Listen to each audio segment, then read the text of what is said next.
Guess I screwed it up. Hey, everybody. Joe Misfit Glenn here with Father Time, Andrew Oleske. Welcome. Let's see what we got. We don't have any viewers just yet, but they'll be adding in here pretty soon. While we're waiting on them, let me check on the other live.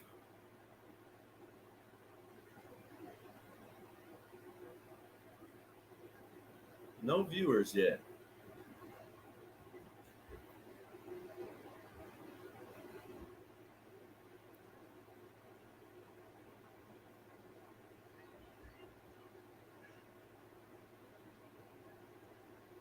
All right, cool. That's done. That's working.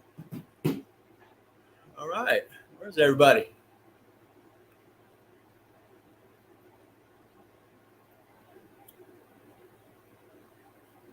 Let me check it out over here. Make sure everything's good on my side. Got codes. Things are getting better on my side. Oh, yeah.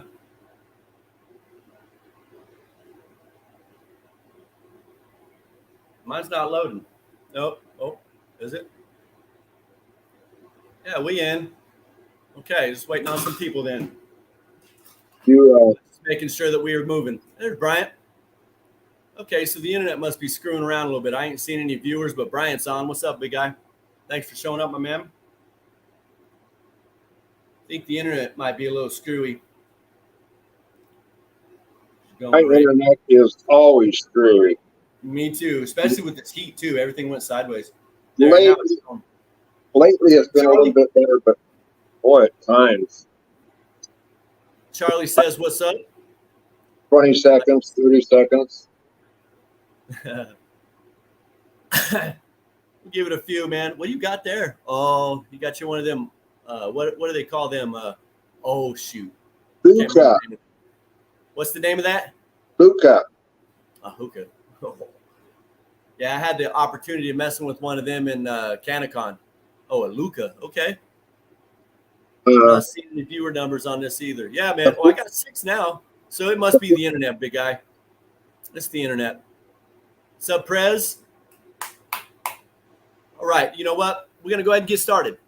So welcome, everybody. And as everybody comes in, welcome. Scott, thanks for showing up, big guy. Okay. So, this is a minute with Misfit, talking with the one and only Father Time, Andrew Oleske. Much of you on here know him. And so we're about to learn a little bit extra about him. You ready, big guy? Yep. All right. So let's start off real quick. Maybe it should be, are you ready? Yeah, maybe not. That's why I was asking. I was thinking you were going to have something to say about that. But okay.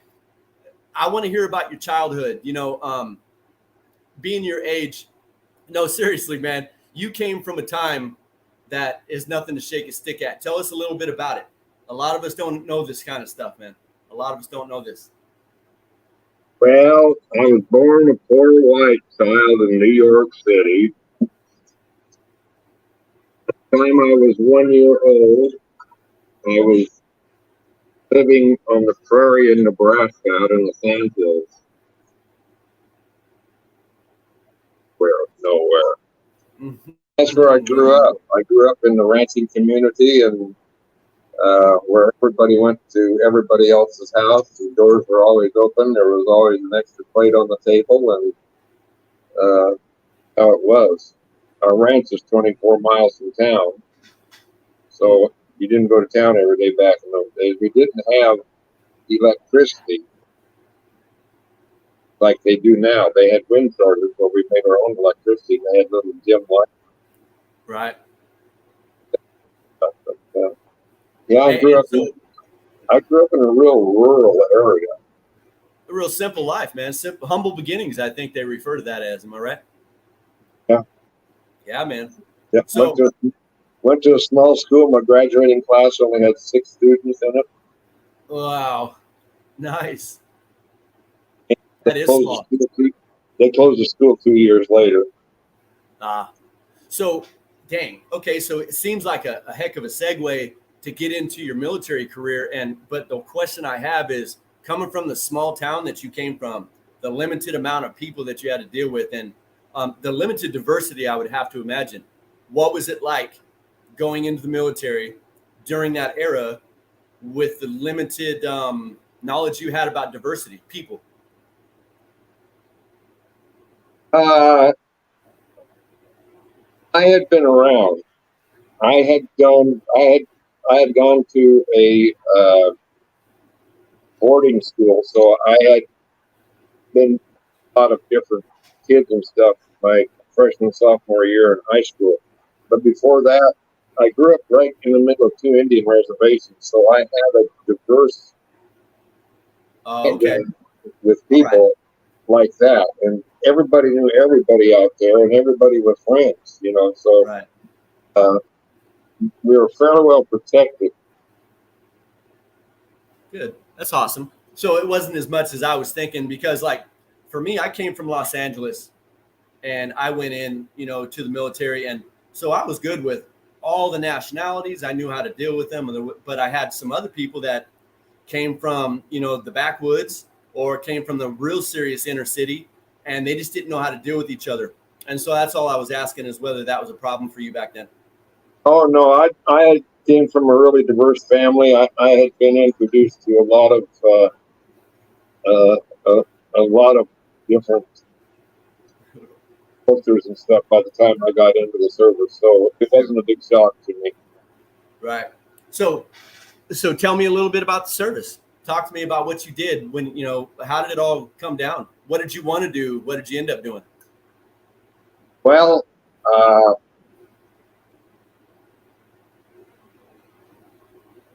enlist on the buddy program, and I couldn't get in because I'd had spinal surgery. Ah. So they wouldn't take me. And then I got a draft notice, and I went down and I flunked that. They sent me back, and I was working on a ranch, on a traditional ranch. No electricity, no running water. We did everything by horse back then. Right. But the guy that was managing the ranch was on the draft board, and he said, "I'm going to send you back down again so you can get on with your life." But back then,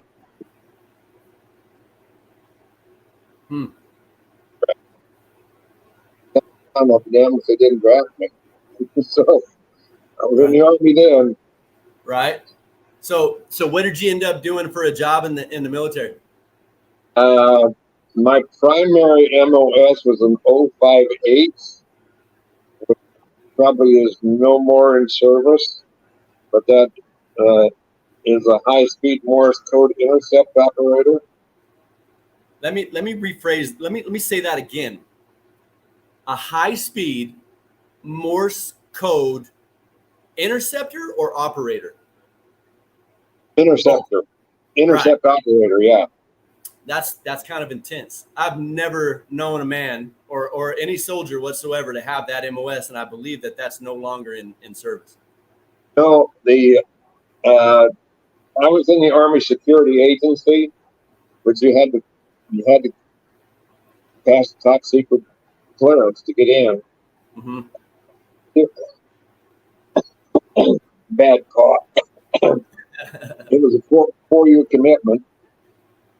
So I thought it was really cool because growing up, in the small area I lived in, they had the train that would come through twice a day, and I played at the little railroad station down there a lot, and I always dreamed about working for railroad as a Morse code operator, because they sent in the old days on the railroad, they did everything with Morse code. So I thought, boy, this MOS just hits me right. When I get out, I can go back and but everything had changed by the time I got out. They were doing teletype and all that by then.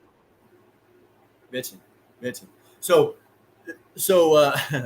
I happen to have the little inside scoop. I know y'all had a motto with your group. What was your motto?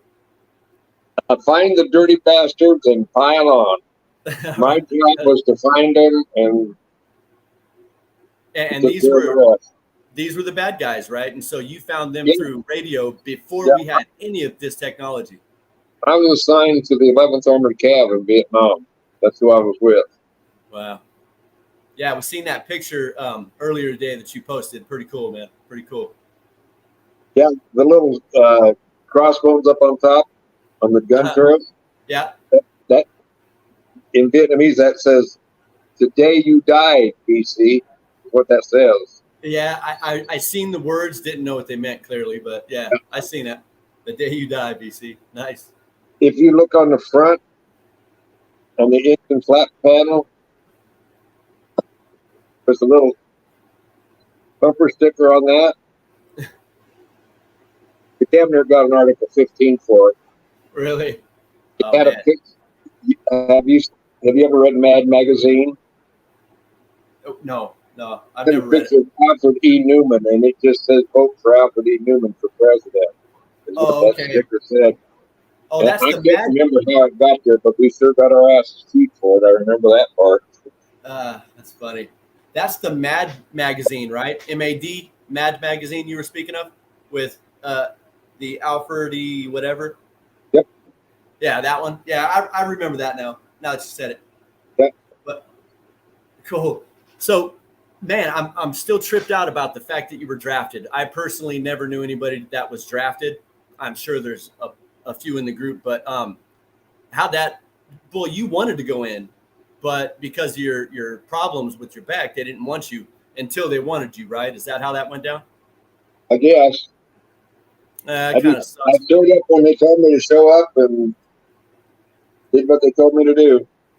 Eh, I mean, if it's a means to an end, that's what's up. You got to go do your work, man. Got to experience a whole bunch of new stuff. Well, from the likes that nobody in here's ever seen. Yeah, I got to do some pretty amazing things. That's awesome. That's My awesome. second my second duty station, I was on the southern island of Japan. Oh, okay. What'd you do there? Same operation?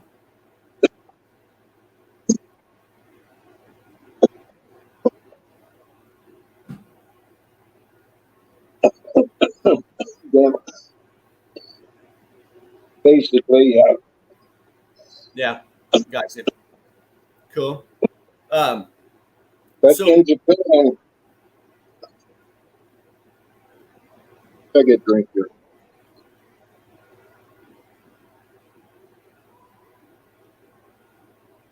In Japan, we were copying like embassies and stuff like that. We weren't copying like in Vietnam.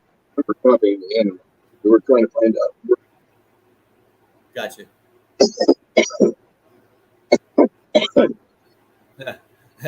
that weed's tickling your throat. Ain't the first Something time. is. I think it's a tad here, probably. Yeah. Our, So our missions were worldwide. Uh, they were all top secret. We couldn't talk about them for 40 years after we got out of service. right. We copied Morse code. Anybody that sent it, whether it be embassies or anything like that. And after I got out of Nam, that's what I did. I copied the. I was in Japan, but I copied the Turkish embassy. Uh, cool. Cool. Sneaky Um, little bastards. huh? Those sneaky mothers. Oh yeah. Hmm. So so tell me about this. What did you do after you got out of the service? Did you take a break for a year or two, go to school? What'd you do? I know it had to be a tough time for you, especially being a Vietnam vet, man. You guys weren't treated very well. I got the job within a month after I got back, probably even less than a month, working for a irrigation well drilling company. Cool. How'd you like that? Pardon me. How'd you like that one? Was it a good job? I had experience in it before I'd gone into the Army. It was a good paying job, but I froze my ass off. I was on a night crew, and you don't stop drilling when you start. Right. And 20 below zero is not fun to work in. Yeah, I bet, man. I've had a lot of cold weather injuries from my days in Fort Drum. Yeah, so I understand the cold, man, pretty well. So let me see from the comments. What's up, senior? Nice to see you, big guy. Let's see, Facebook user, what's up? Charlie, I get you, man. And that number comes up, man. Get into it before they send you where they want you. Scott said he saved you from a 24 crayon a day habit. That's great. So now after you did this drilling in this cold ass weather, tell me about that special story, that special thing that came through for you that saved your butt from that cold weather. Well, I was going to, I was on the night shift. It was just 2 of us working. And we were going back to town. We were about 45 miles or so from the town that we lived in. The radio. And I was reading Oleske magazine, and there was an advertisement in there for the Career Academy School of Broadcasting. And I read news for the local radio station. He was stuttering and having a hell of a time getting through the broadcast. So the guy driving says, "Hell, you got to be a radio announcer." I go, "Yeah, bullshit. I want to be a cowboy, you know." And it was about 6 weeks later, I get a letter in the mail or a call. I can't remember exactly how it happened. From broadcasting. So The guy that was my foreman that was driving the truck when I was reading that damn magazine going in, clipped that coupon out and sent it in to him. So you literally cut it out of a piece of paper after the magazine and sent it into them with your information on it. Yep. And they came out and interviewed me and offered me a position either in Montreal, Canada, or they had a school in Houston, Texas, and it was like 20 below zero at the time. And I chose Houston, Texas. Here I come. Yep. That's a no-brainer. No-brainer. Shit. Hell, when I got down there, they all looked at me and said, first thing the people at the apartment complex that I moved into, they asked me, "What kind of tires have you got on that car there?" Right. Instead of snow tires, hell, it's 80 degrees in Houston, man. Yep. Man, that's great. So how was your days as a DJ? I mean, like, was there anything notable? Oh, yeah. I had a hell of a good time. I got to interview a lot of different people. I got to MC a lot of really good musical shows and stuff like that. Met some pretty influential people and had a good time in broadcasting. But I got tired of doing it. I didn't like the notoriety. I like my privacy. I like being alone. Sure. The broadcasting part, I loved it when I was in the studio or on the air. But when I walked out that door and there were people out there, tugging on you for an autograph or shit like that, I just did not like that at all. Yeah, and I can see that.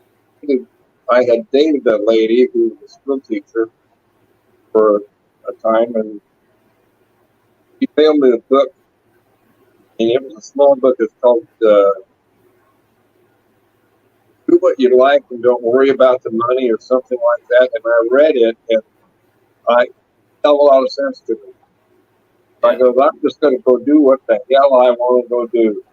Yep. And don't worry about anything else. And basically, that's what I did. I had a lot of fun doing what I did. Oh, yeah. It's awesome, man. A lot of great experiences that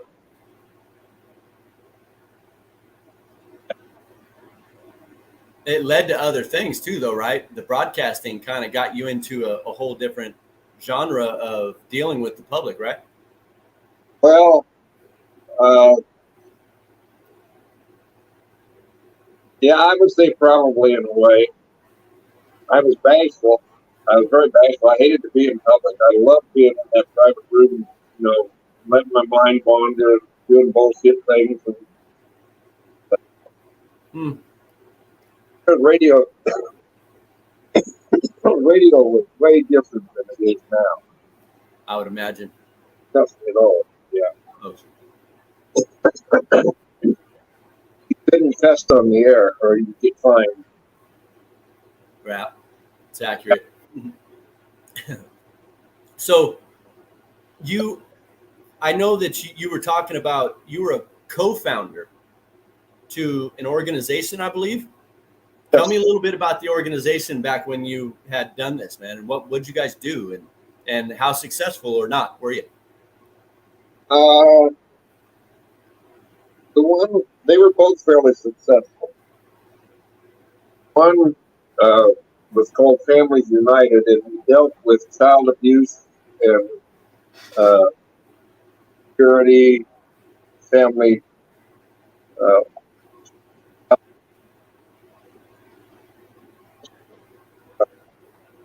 Partnered up with the other group, another guy and I started out. Problems. And that was in Idaho. They were having one hell of a problem with the drug abuse and stuff like that. So I was going out and doing a lot of speeches and stuff like that, meeting with a lot of different organizations. Gotcha. Families United, we worked with child safety, stuff like that. We sponsored John Walsh to come in and speak to the Idaho State PTA Convention back in 1982, I believe it was. Somewhere.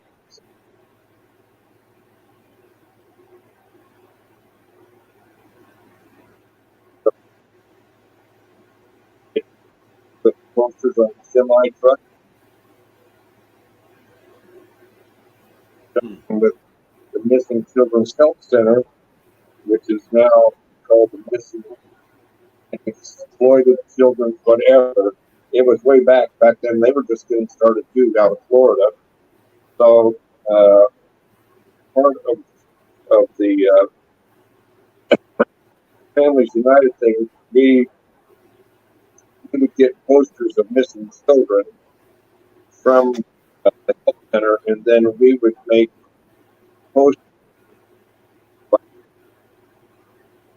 pictures and their stories on each page, and put them out.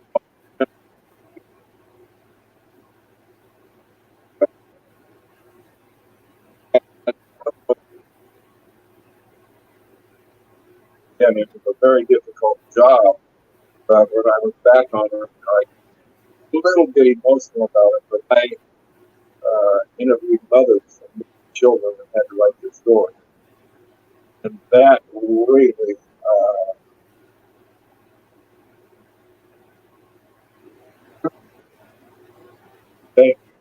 but it was very rewarding. Well, shit. We're having some connection issues, my man. You're breaking up pretty bad. Either that or I am too. I don't know. We lost some people, but they came back in, I think. I just want to make sure you're being heard. Hey, you guys in the comments, if you could just say, is anybody breaking up? You guys having any issues, or everything running smoothly and it's just on our end? Maybe I just need a quick comment, maybe from Charlie or Scott or whoever's still in here, real quick. Let me see.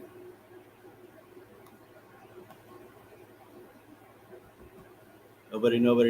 All right, well, we'll just keep going. We'll try it anyway. Hopefully everything is going well. But okay, so Charlie says it's him too, so it just must be a bad night. We're gonna continue on. Hopefully the recording is gonna be okay. But so back to, I didn't catch if you had went on to the Freedom Fighters. Was that also part in the conversation? I didn't hear the name go into it, but did you say the Freedom Fighters as well? The Freedom Fighters is a completely different organization. It was dedicated to the drug and alcohol abuse. Where Families United did have to do with everything, dealing with latchkey children and stuff like that. What we did, we printed pamphlets we distributed free of charge.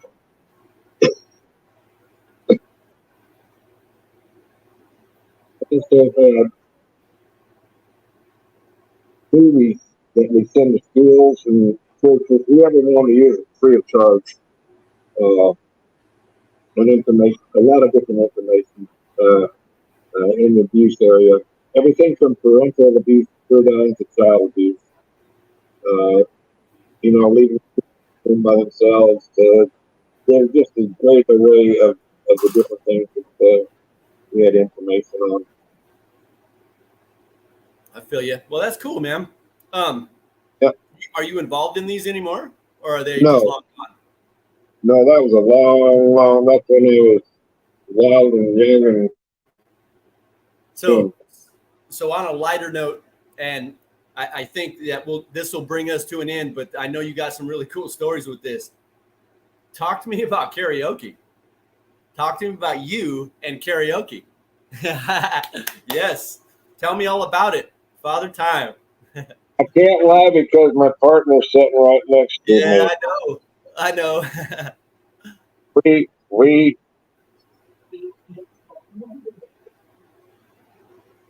I never sang before. Mm-hmm. I even played in a damn band, but I didn't sing. I sang one song and I didn't like doing it so much. But we went out one night and there was only like 4 people in the bar, and Bonnie talked me into getting up and doing it. I got shaky knees and I did it, and I did it again, and I did it again. And I got hooked on it, and we went on to form a karaoke company that was very successful. We packed the house every damn night we played. It was called BEAU, like Beauregard Frog, PHROGG, and the Croakers. And people started bringing us frogs and all kinds of stuff to put on the stage and stuff like that. Just had a bunch of fun. Oh, right there is a picture of our Bullfrog and the Croakers. Bullfrog and the Croakers. Nice, man. Awesome. Painted a toy guitar, made it into a frog head. And that frog is going out on the neck of the guitar, and it's catching the butterfly for very good.